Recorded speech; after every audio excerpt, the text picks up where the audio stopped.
Inilah tempat-tempat persinggahan orang Israel. Setelah mereka keluar dari tanah Mesir, pasukan demi pasukan, di bawah pimpinan Musa dan Harun. Musa menuliskan perjalanan mereka dari tempat persinggahan ke tempat persinggahan, sesuai dengan titah.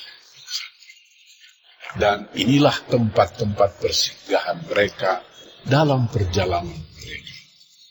Mereka berangkat dari Rameses pada bulan yang pertama, pada hari yang ke-15 bulan yang pertama itu. Pada hari sesudah Paskah, berjalanlah orang Israel keluar oleh tangan yang dinaikkan di depan mata semua orang Mesir, sementara orang Mesir sedang menguburkan orang-orang yang telah dibunuh Tuhan di antara mereka, yakni semua anak sulung, sebab Tuhan telah menjatuhkan hukuman-hukuman kepada para allah mereka. Berangkatlah orang Israel dari Rameses, lalu berkemah di Sukot. Mereka berangkat dari Sukot, lalu berkemah di Etam, yang di tepi padang gurun.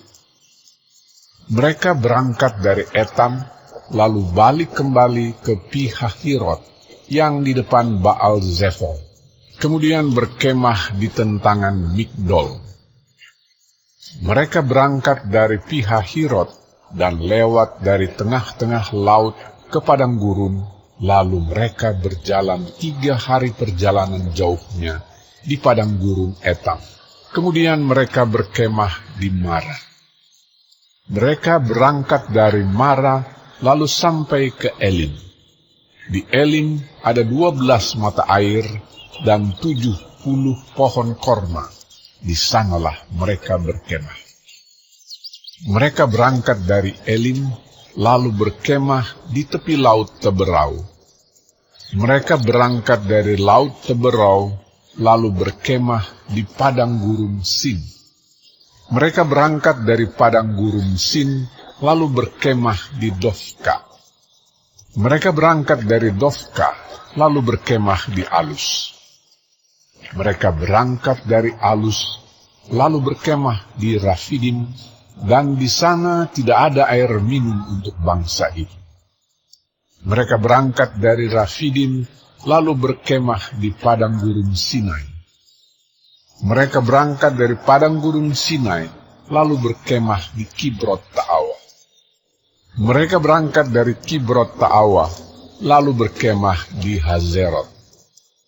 Mereka berangkat dari Hazerot, lalu berkemah di Ritma. Mereka berangkat dari Ritma, lalu berkemah di Rimon Peros. Mereka berangkat dari Rimon Peros, lalu berkemah di Libna. Mereka berangkat dari Libna, lalu berkemah di Risa. Mereka berangkat dari Risa, lalu berkemah di Kehelata. Mereka berangkat dari Kehelata, lalu berkemah di Har Syafer. Mereka berangkat dari Har Syafer, lalu berkemah di Harada. Mereka berangkat dari Harada, lalu berkemah di Makhelot. Mereka berangkat dari Makhelot, lalu berkemah di Tahat. Mereka berangkat dari Tahat, lalu berkemah di Tarah. Mereka berangkat dari Tarah, lalu berkemah di Mitka. Mereka berangkat dari Mitka, lalu berkemah di Hasmona. Mereka berangkat dari Hasmona, lalu berkemah di Moserot. Mereka berangkat dari Moserot, lalu berkemah di Bene Yaakan. Mereka berangkat dari Bene Yaakan, lalu berkemah di Hor Gidgad. Mereka berangkat dari Hor Gidgad, lalu berkemah di Yotbata. Mereka berangkat dari Yotbata, lalu berkemah di Abrona. Mereka berangkat dari Abrona, lalu berkemah di Ezion Geber. Mereka berangkat dari Ezion Geber, lalu berkemah di padang gurun Zin, yaitu Kades. Mereka berangkat dari Kades, lalu berkemah di Gunung Hor, di perbatasan tanah Edom. Ketika itu Imam Harun naik ke Gunung Hor sesuai dengan titah Tuhan, dan di situ ia mati pada tahun ke-40 sesudah orang Israel keluar dari tanah Mesir, pada bulan yang kelima, pada tanggal 1 bulan itu. Harun berumur 123 tahun ketika ia mati di Gunung Hor. Pada waktu itu, Raja negeri Arad, orang Kanaan itu yang tinggal di tanah Negeb, di tanah Kanaan, mendengar kabar tentang kedatangan orang Israel. Berangkatlah mereka dari Gunung Hor, lalu berkemah di Zalmona. Mereka berangkat dari Zalmona, lalu berkemah di Funon. Mereka berangkat dari Funon, lalu berkemah di Obot. Mereka berangkat dari Obot, lalu berkemah dekat reruntuhan di Abarim, di daerah Moab. Mereka berangkat dari reruntuhan itu, lalu berkemah di Dibon Gad. Mereka berangkat dari Dibon Gad, lalu berkemah di Almon di Blataim. Mereka berangkat dari Almon di Blataim, lalu berkemah di pegunungan Abarim di depan Nebo.